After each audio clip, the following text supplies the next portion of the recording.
Welcome, everybody. What a pleasure it is to be here with you. In today's episode, we're going to talk about reconnecting to your roots. And this has come into my field so strongly because I'm co-creating something super beautiful with one of my dear sisters from Colombia. I love you, Cami. Yeah, in Spanish. So it's very dear to my heart. And one of the things that we're talking about was about the connecting with your ancestors and your roots. Before we start, though, let's start with a little bit of breathing, okay? I invite you to close your eyes if that feels safe for you. Taking a deep inhale through the nose. Exhaling through the mouth, letting it go. Okay, let's do it two more times. Take a deep inhale through the nose. And exhale through the mouth, letting it go. Last time, deep inhale through the nose. Hold the breath at the top and begin to soften. Softening the muscles, softening the chest, softening the throat. And exhale. And just staying here with the eyes closed if that's still available. Beginning to breathe into your being.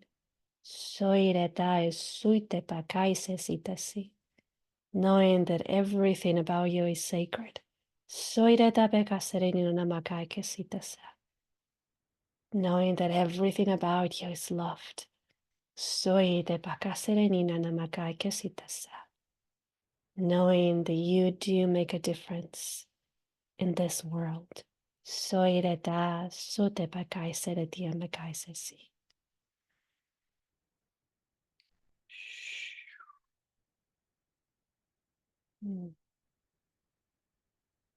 Beginning to invite gentle movements in the body, whichever movements feel very good for you. Maybe rolling the wrist, maybe the neck, maybe stretch, maybe another side. And whenever you're ready, you can open up your beautiful eyes. Welcome, welcome. I feel the call to actually have this month, well, yes, this month of July, talking about the reconnecting with the roots, right? Which of course is reconnecting with your ancestors. And I first would like to share my story of reconnection. I really find that storytelling, and I've told one of my beautiful sisters that we had a call today too, it's a beautiful way to connect. It's a beautiful way of being like, whoa, okay, you get me. You've been through something like this too. All right. So in a way, there's like the walls that get removed, right? There's no in between. You are me, I am you, we are it. So this is why I love to share my story. And at the same time, it can help you realize that as I am you and you are me, you can also do your own journey similar to mine and get to the version that you would like to get to of yourself, right? And I feel that the reason why it's coming so strongly as we're coming into July, because I'm actually recording the podcast on June 26th, is because July not only is my birthday month, but I had a powerful reconnection with my ancestors in July of 2018 and my roots. And this is where I want to go into the story, okay? Because I believe that all our story is actually pretty powerful. The moment that we go away from placing it, labeling it, this is negative and this is positive, you know? Some could be challenging for sure. It doesn't mean that they're negative. And this is something that somebody was telling me today, which is pretty powerful in itself. Yeah. 2018 was one of the most challenging years that I've had. And of course, for those of you that have been listening to the podcast for a while, thank you so much. I'm so grateful. You know my story, right? And there's other things that happened prior to 2018 that were pretty challenging. But in 2018, I walked away from the life that I had. And it was very hard. It was very hard, and I cried a lot, right? So I moved from the States. I was living in Las Vegas, and I moved to Thailand, to Koh Phangan, which is a great place to be when you have the ability to just be with yourself and begin to heal, you know? I met amazing people in Koh Phangan, soul brothers, soul sisters. And I had amazing awakenings that, again, they were challenging for sure, but they opened up so much in my being. Okay. And there was one night, I get chills just by thinking about it. There was one night, okay, one afternoon actually, most of my, let's call it group, yeah, decided to do a ceremony and go to the beach. So we went, okay, and I remember there was this particular moment I was so connected with the water. I was floating on the ocean and feeling how, as humans, we could get lost in that sensation of connectivity and just float away literally in the ocean. Which I was like, yeah, I'm not doing that. I'm enjoying the connection with you, mother, but I don't just want to float away and stop existing because even at that moment and prior to that, I was like, there's something really important that I must do in this life. And there was a moment where I felt the cold of the water, and I was, still in at the beach, but more away towards the restaurants. And it was this big pool. And if have you ever felt that pull? It's almost like even if you try to go away, there's something that feels so odd, and you're like, no way. Let me return back. Give myself the opportunity to be pulled by this amazing energy, right? And there was like almost like no hesitation. I was turned and facing the restaurant, and all of a sudden I was like turning around towards the ocean and walking towards the ocean, like my body was just doing it. And at that moment, those kinds of things were already happening to me for years. So I trusted my body and I trusted its intuitive nature. So I just went. And I was still at the shore, not deep in the ocean, but still really feeling the wetness of the sand. And all of a sudden, my body just started to move and dance. And it was really a beautiful movement. But what I realize now and years after, of course, is that I was doing my own healing. I was moving the energies with my arms, with my hips, with my shoulders, with my head, with my legs, with my whole body. I was moving the energies. And this is something so beautiful that we get to do when we step out of the way, right? So it was so out of the way. And I was like, okay, let's go for it. There was not even a moment of let's go for it, actually, because it was so not in the mind. It was just being present, and my body was moving and dancing, and I was doing this breath work, and all of a sudden I began to see these visions, right? For those of you that are not very familiar with me, welcome. I'm Rukmani. Let me just tell you a little bit because it will make sense. I was born and raised in Peru. Okay, I have indigenous lineage from the Quechuas. My grandpa from my mom's side spoke Quechua and Spanish. My great grandma did not speak Spanish.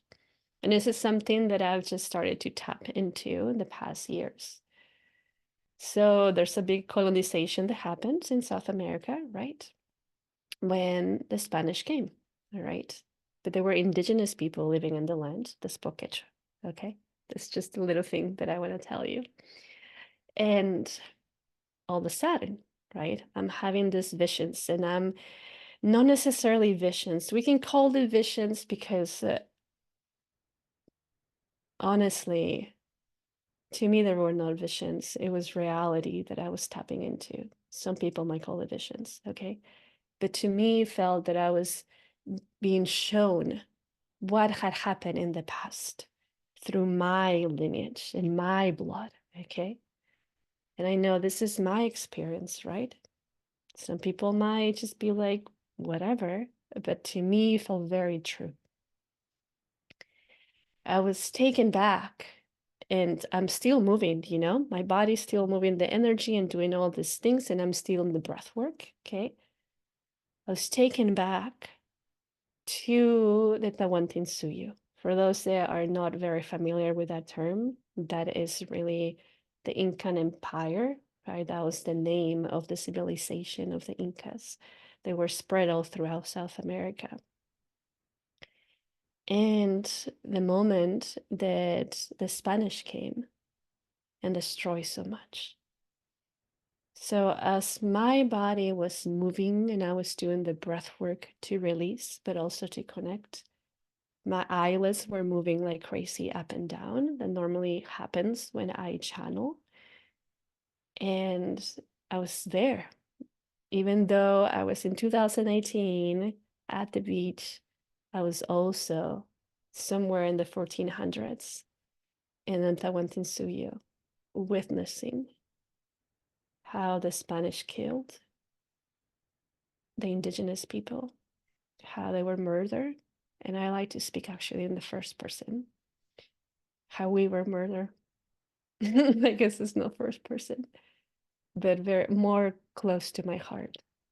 How we were murdered, how we were raped, how our children were killed. And it felt like there was no connection because we were humans. It was just like killing, like no big deal. Like as in you're just cutting a slice of pie. And my whole body, even though I was moving and doing this breath work, you know, there was this part that it was in so much deep pain. Like, holy shit, I can't believe I'm witnessing this. Like I'm there, I'm living it. I can feel it so deeply in my bones, you know? And it was to me it just felt like it was happening forever, honestly, like forever, like knowing that a part of me still had that trauma. A part of me was still living that, because working with energy, I know when there's a trauma, there's a part of me, energetically speaking, that is still reliving that trauma over and over and over again. And so then the other part is like, holy shit, I'm actually seeing this, and I'm there, I'm living it, I can feel it in me. It's so real in my being, in my inner world. But also knowing that it was true for me. It felt so true for me, and it still does. That it did happen. And that's what my energies tell me, my inner world tell me. And at the same time, I lived there. And I had a wonderful community. And there were many beautiful things that we did together. And there were also wise women there, you know, and so it was in a way this beautiful reconnectivity with the power that I hold as a woman, the power that I've held as a woman, and also the power of my lineage of the indigenous people. Now, okay, that is the connection with my indigenous lineage, right? But my lineage also comes from Spain. My lineage also went to South America and murder my other side. So imagine what a conflict as I was going through this healing process, right?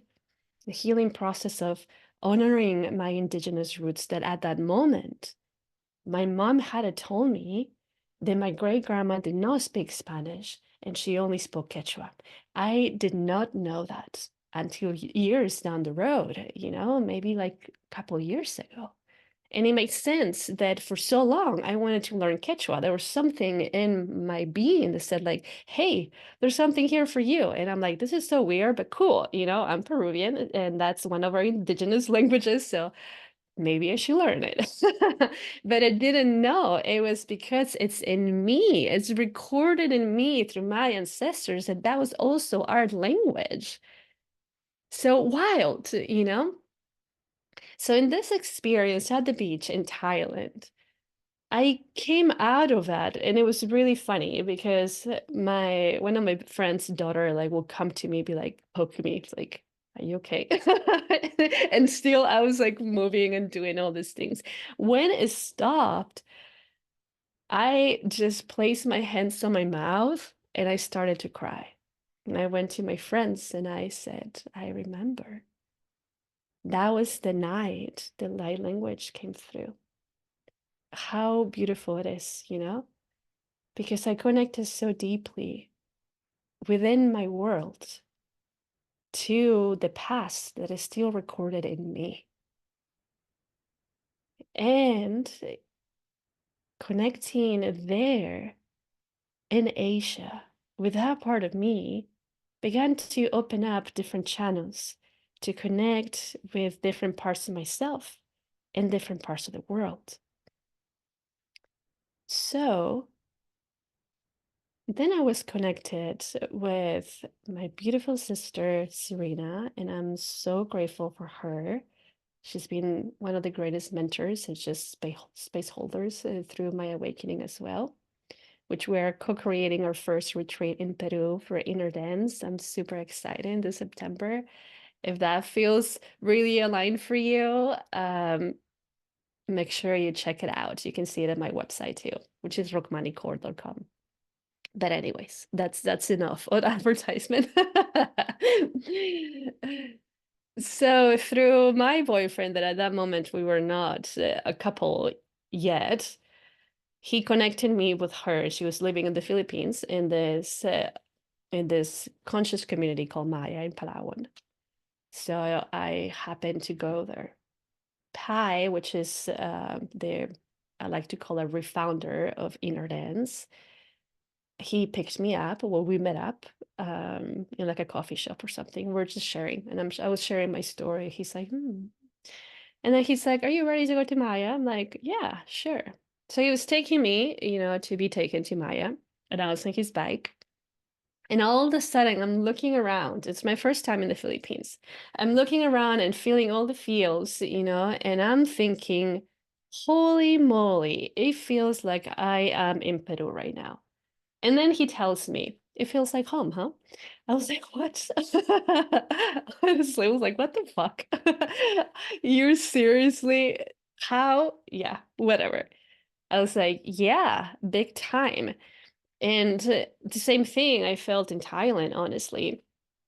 But in the Philippines, in the Maya community, I was staying in the purple section, which is up in the mountain or in the hill by myself, and it was really amazing. Well, I think we call it violet. I think it was called the violet. And that also helped me to reconnect, because I spent a lot of time with myself there, here in the rain, like tapping into my energies, connecting so much deeper with a lot of things, with a lot of people, actually. And And then, we had a ceremony, and because this opening had been created in me about what had happened in the Suyo, what was recorded in my blood, in my energies, and the energies of my ancestors, it was a big process that kept coming up in inner dance for healing and for acceptance, for acceptance and forgiving, right? And this whole journey like led me into connecting with other people, and then I found myself in a different part of the Philippines with Derek. He's my boyfriend, and I was leading a psilocybin journey, which was my first ceremony that I was leading with medicine. And in one moment in the journey, I heard this voice that said, but this message super clear, very specific. March 31st, 2019, being Machu Picchu. I was like, all right. It's like, okay, And let me tell you, I don't think that at that moment as an adult, I had ever given a thought about living in Peru as an adult. And let me tell you why. I spent a lot of my childhood wanting to run away from that space, honestly. To me, it was very triggering and very traumatic, energetically speaking, and also emotionally speaking, mentally speaking. And it has nothing to do with like my family, I understand now, even when I go back to Lima, like why such a sensitive child has such a hard time in such a big city, because it's so noisy. There's a lot going on. There's a lot going on. If you have been in Lima, I'm sure like you could resonate. This is in a lot of capitals, right? And I could understand that even though my parents did the best that they could, that part of me, they were super sensitive and could tap in into so many energies, was like, this is too much, right? But I listened to that voice, and of course, we moved back to Peru. I mean, I moved back and I brought my boyfriend with me. And we lived in Cusco. And a lot of you probably know the story, but there's a lot of healing that happened, and a lot of healing that happened through inner dance into that part of myself, right? And again, this took me so much deeper into knowing myself, right? Because I was getting to know my roots, right? I had disconnected so much from my roots when I moved to the States when I was 15 years old, because I wanted to fit in. I, in my experience, I had been wanting to be seen since a kid, you know, to be accepted and recognized as the sensitive being that I am. And it wasn't, right? And because it wasn't, and I had that wound already, when I moved to the States and I was in high school, not speaking English actually. I know, right? What a traumatic event. It was challenging, right?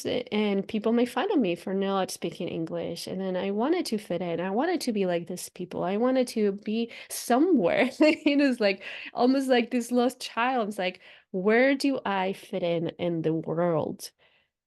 And so I disconnected from my roots. For me, in order to learn English, I had to stop doing a lot of things in Spanish. I stopped watching Spanish TV. I will just put the TV in English and put some captions so I could read as well and know what they're saying, even if I couldn't understand, and use the dictionary and all these things. And so I connected so much to this version of myself that wasn't purely me, because part of me, big chunk of myself, right, with my lineage and my traditions, was put aside so I could learn this language and I could feel like I fit in, even though I wasn't fitting in.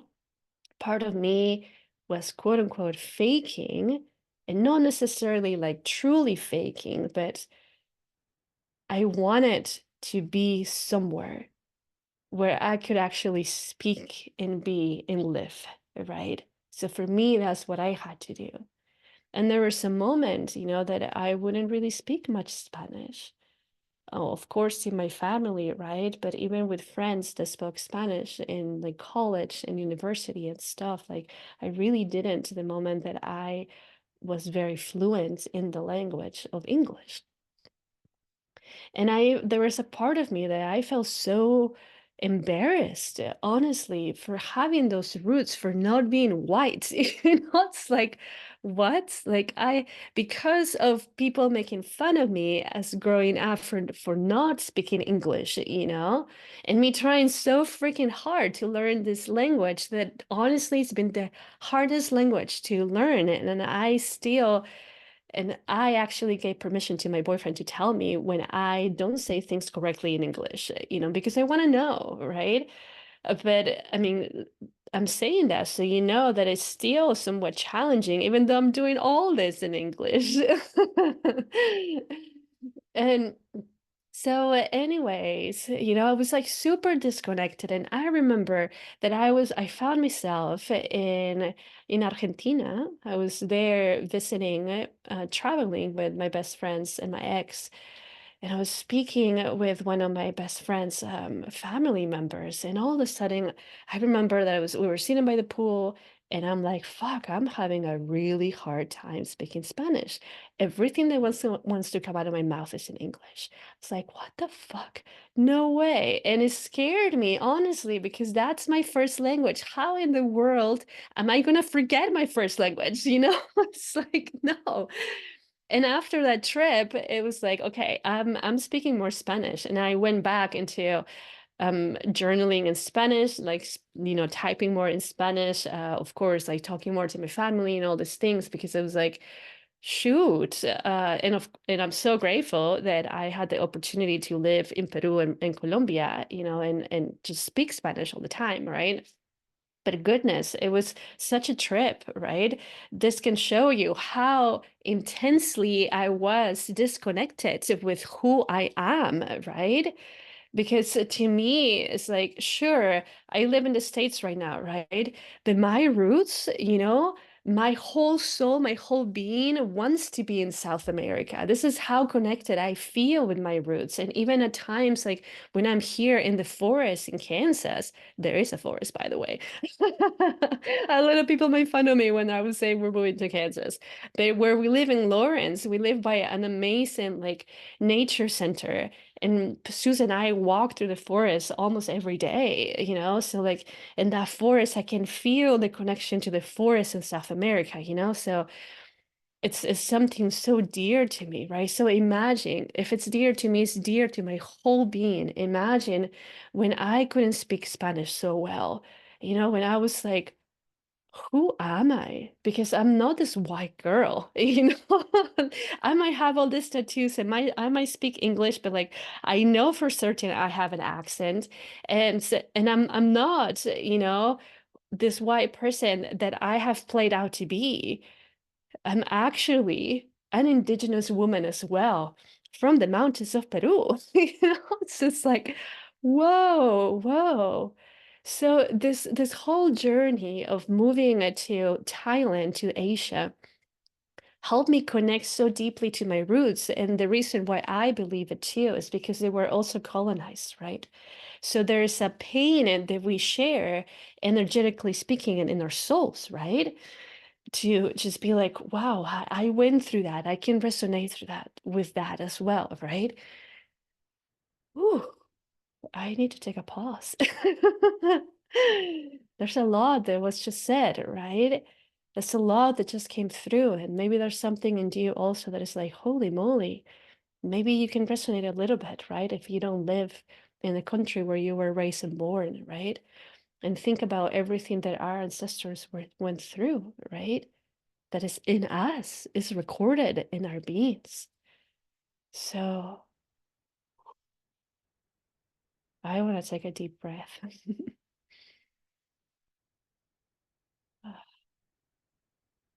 Mm, much better. So it was very deep. It was very deep to find myself losing part of what I believe is my identity, right? My roots.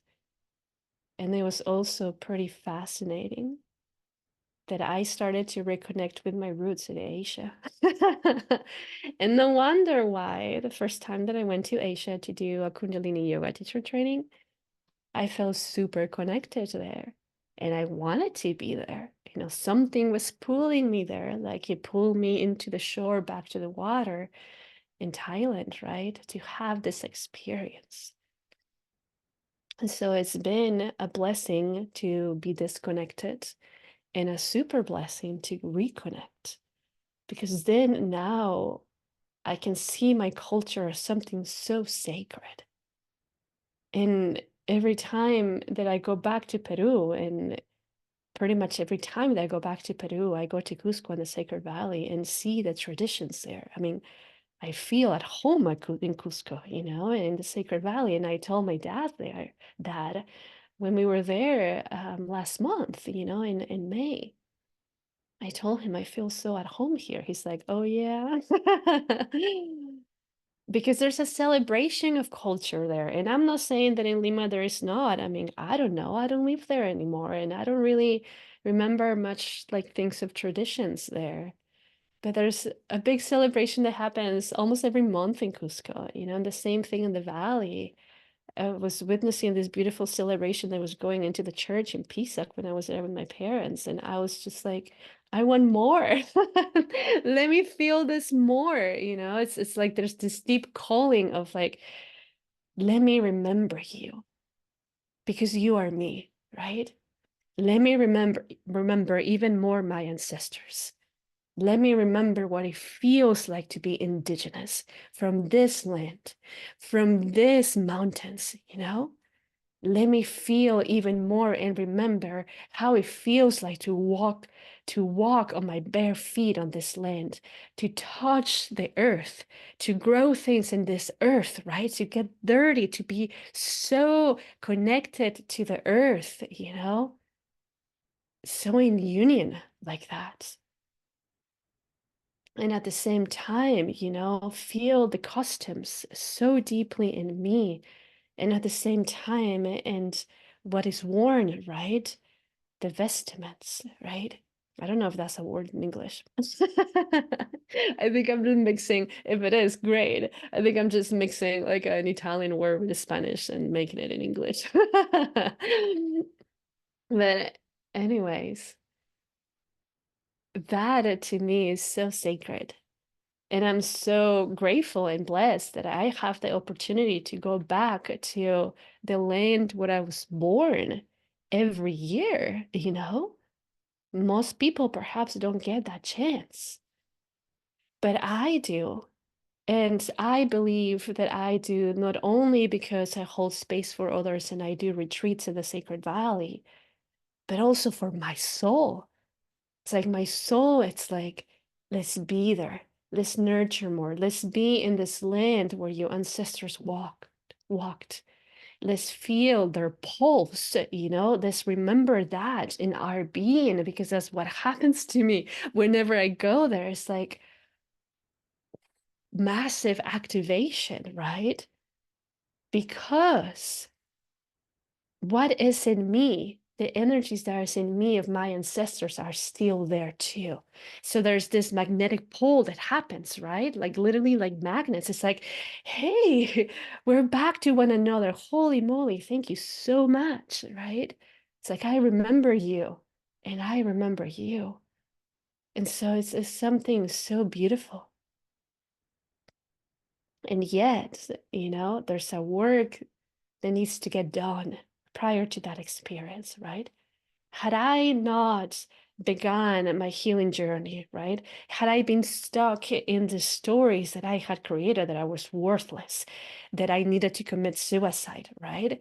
Had I not moved out of that and work so hard to stay alive, had I not left a life behind, had I not moved to Asia, my journey would have been so differently. Maybe at one time I would have found myself back into my roots in some kind of shape or form. But the way that everything played out, can you imagine to go to the opposite side of the world just to come back to you? I really was in awe at that. Because this earth, we're part of this earth. So Mother knows, she knew I needed that. She knew I needed that community. I needed to witness that. I needed to get to know people that were already in the spiritual journey. I needed to know people that were already holding space for the ones that were going through massive spiritual awakening, right? And I needed to be in the Philippines to feel at home, to feel that energy like, this feels like home right now. Why does it feel like home? And to sit as I listened, probably a couple weeks earlier, do a ceremony, you know? Even though part of me, my mental part was like, yo, the last time that I actually sat with psilocybin was pretty freaking intense. I don't know if I want to do that, but I'm feeling this call. I'm gonna go for it, right? Had I not do those things, I wouldn't have been able to reconnect and go back and live in Peru, right? And the funny thing is that at the beginning of any kind of journey, and this has been my experience and the experience of those that I hold space for, at the beginning it's really intense. So, kid you not, after living in Cusco in 2019 for 6 months, I was like, I don't want to go back. No way. You know, those 6 months were so intense. It was like 6 months of the darkest night of the soul. I mean, no, I didn't even have time to integrate anything because things kept happening over and over and over again. And I was like, could you let me breathe? But I understand why it was happening. You know, this opportunity of rebirth, constant rebirth over and over and over again. And it was when I went back after, which I think it was maybe 2 or 3 years later, I was like, wow, I could see it so much differently. And I will feel the connection in me deep inside me. I've walked this land before. I've held ceremonies in this land before. My ancestor did it. It's in me. I did it. But at the same time, I suffered. But I went through so much bliss in that land as well, in this language, right? The way that Quechua came into me, and I'm sharing this so you know that this journey is not linear. It's just like it goes in different directions to come back to you in some kind of way. And that has been my experience, you know? The moment that I said, I want to learn Quechua, and I'm telling you, I said it here in Lawrence, Kansas, okay? And I said that to one of my yoga classes, yes. And I probably had maybe like 4 or 5 students because it was summertime and it's a little slower because there's no school and I live in a college town. Yeah. One of my students was like, I think they offer that at KU. KU is the University of Kansas. I was like, what? Whoa, you know? And I started taking Quechua classes, which was last year, you know? So it just flowed, you know? It was just like, here, here, here, have it. Open up, release the pain, right? Because I released so much pain for that. Be connecting also to that language. I felt like I was reconnecting with part of myself too. And it was like, who are you? You are awesome. Yeah. And of course, you know, the acceptance that in me also was that suffering and that massacre, right?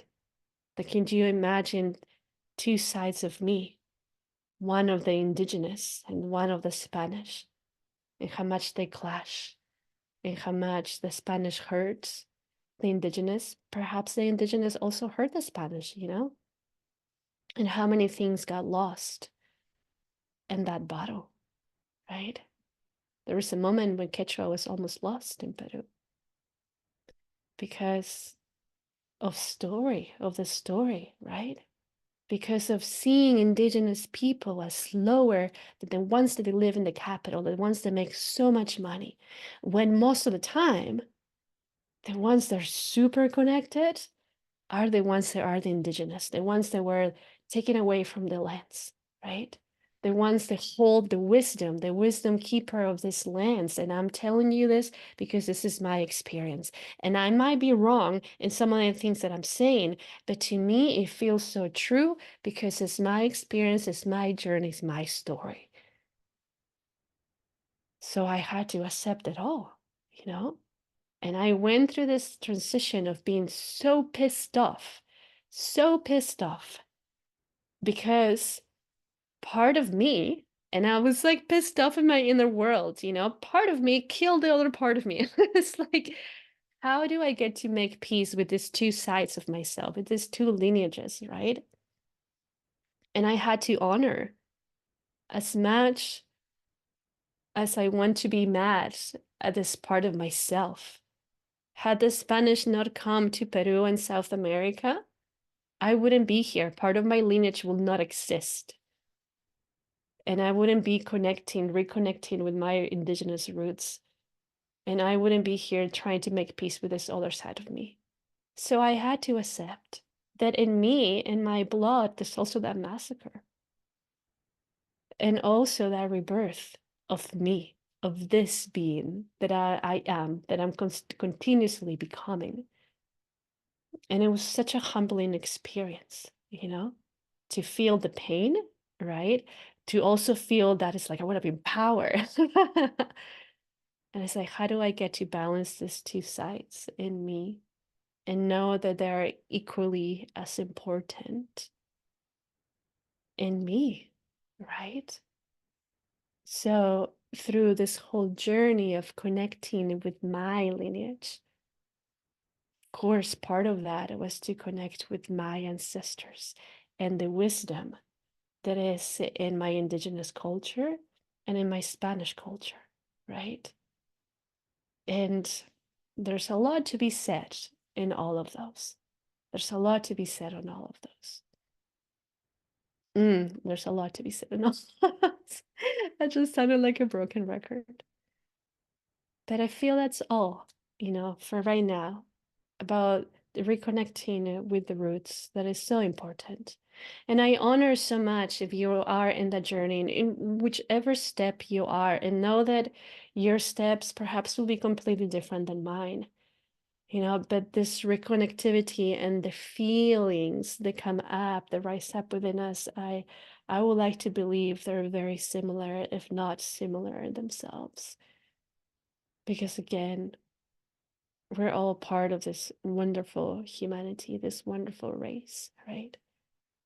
And I think the ones that do have a really strong indigenous roots could also teach the ones that don't have as much or as strong, for lack of better words, about it. Yeah. Because I think that we all came from indigenous roots, right? In some kind of degree. But honoring that is honoring all of us, is honoring the earth, is honoring the faces of the story of the earth, of our story, which is super empowering, not just to me, but to us, right? Going into the spiritual awakening and the waves of it. You remember, I remember. They remember, we remember. So it's a win-win situation. Mm. I want to take a moment to honor all our ancestors, to honor the land that you were born and raised, if you don't live in that land anymore for now. But knowing that those steps that we're taking in that land are within you. And also a guiding force in your journey. The power of love, a guiding love, which is so wonderful. And something is opening up in me as you saw if you were in the video. Thank you so much. I really, really honor you all and love you. And let's continue to do this together. Yeah. I have this, if you want to call it, motto. Help me heal the world one heart at a time, starting with yours. I love you. I'll see you next time.